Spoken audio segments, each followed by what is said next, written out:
Well, as many of you know, I work on several series at once, but I'm running a lot of interesting things into this 1001 scripts. Right now, I'm jumping out of Python just a bit, even though I'm keeping this series going with what I'm learning from Nature of Code through Jake Hebert. But I couldn't wait to get this book back after COVID-19. It's been locked up in my office all summer. It's Rhinoceros 5 by Cheng. And I always have been wanting to do his first two exercises, P1 and P2, of the famous bubble car, which most people know about. It was a refrigerator company that designed it back, oh, I don't know, 60 years ago or something. And then he went and they provide all the curves. And then you just go and you follow the tutorial and you revolve these things, you orient them to other areas, you mirror objects, and it's very fast to build the chassis and then the outer body. But I'm going to slow down and I'm going to have a lot of fun with this. And I'm not following them. I'm just following like some simple guidelines. And what you'll see, what I do here, is I have these wheels made out of the first section. It's just a couple of pages, but it's fun to make them parametric because in the end, after I make this chassis car, it doesn't have to be a chart. A car. It can be a building. It can be a piece of jewelry. It can be a toy. It's going to prove the power of working parametrically and designing your own curves parametrically, not be waiting for those 3DM files of those to go to you. So what I have here is, well, these wheels here, which I'll just put over onto visibility gone. And there they are magically appearing in their ghosted form. And what I've ended up doing is I've actually built them from the top view. So I think it's actually good to see these. And let's zoom in right on the front wheel. So what I did was I went in and I thought, okay, I'll start with a point. And there's our point. And like anything in the world, you got to get the point. I'm going to build it in a very non-data tree way, like for the introductory person wanting to think, I want to make something in Rhino. Why not make something in Rhino with Grasshopper? So move that point, and there we go. I think I've moved it, shot it over here. So I have one point. I have another point. I draw a line between them, and there they are. I find the start and stop to those points, and then I use that data to run down and extend them in this direction, top and bottom, keeping track of all my points and my endpoints. And then I'm going to take them on the other side and splice them apart. So you're left with this kind of basic chassis layout right there, which is one of the first drawings they give you. Then down here on this little section here, they're like, well, let's take that data, and here's the point that we're going to be dealing with, and let's move that. And let's move that up in the other direction. So I have this point and this point still as lines, which I could have pulled from the past one.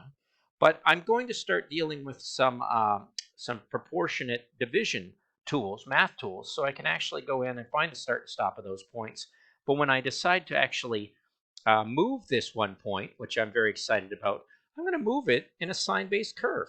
So now I have control over an interpolated line that's moving away from this point that I've got some pretty cool control over what I want to make as that line. You're like, what's going on?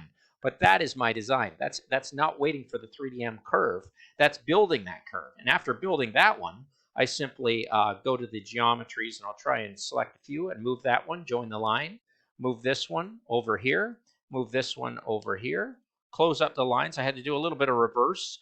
I built a cool system of arcs. Maybe I shouldn't show that one right now. Take that one off. But basically close up this form here. So I have all these lines that before I go into the revolve, where's the revolve items? The join, those are the orients.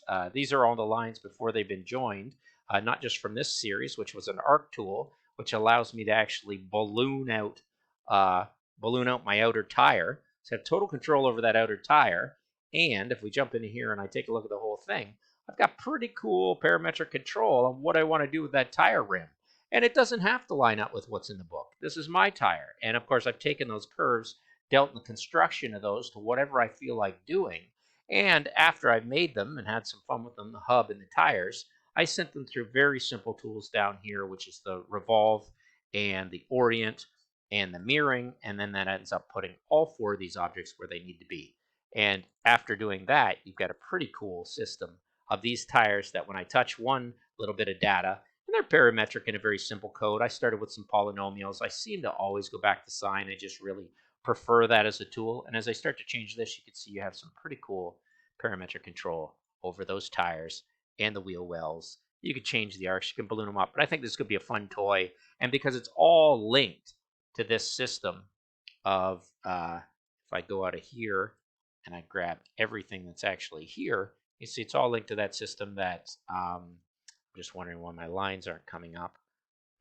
Oh, because I have to select all here. There, and there's the internal line. So I've still got the chassis coming about. What I'm going to work on is a little bit of the mechanisms that appear between here, which are the rear axle, or it could be the front axle to start, or the rear axle, and I'll join those up, and slowly I'll make this a parametric, balloonable, controllable form that, with a little bit of hologram, I could bring a few of these sliders in the AR and have them sitting in the room with us.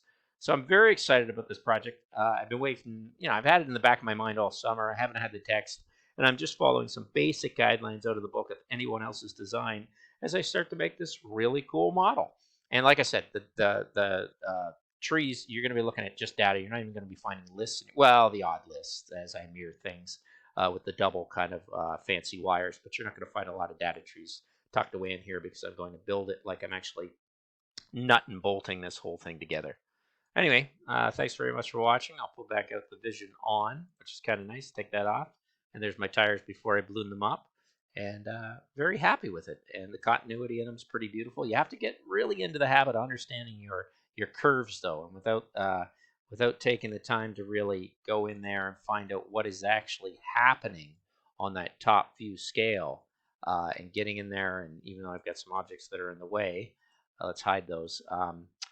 If I go in there and try and piece these out, this is really where I think the essence of it is all these curves. This is what you've actually ended up making, and it might not make a lot of sense, but when you gain parametric control over the math that's directing those points, that's being you actually make some pretty cool little objects. You can see I can really change that and make some.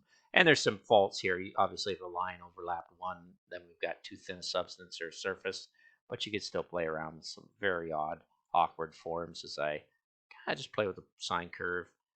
You can go to cosine and other polynomial functions. But this is the curves that are provided for you in that booklet. Why not make them parametric? Have some fun with it and see what designs those end up changing and making with your wheeled structure. Tiny little wheels there. Not so interested in that. I'm actually more interested in kind of the division going down. So I have these huge, massive wheels. I can space them apart a bit. I can change the hubs. I can balloon them up. Have the front wheels very close together. I can separate them a bit with pi and undulating surfaces. But very cool. I'm rambling, but like I said, I'm just too excited about this. Thanks.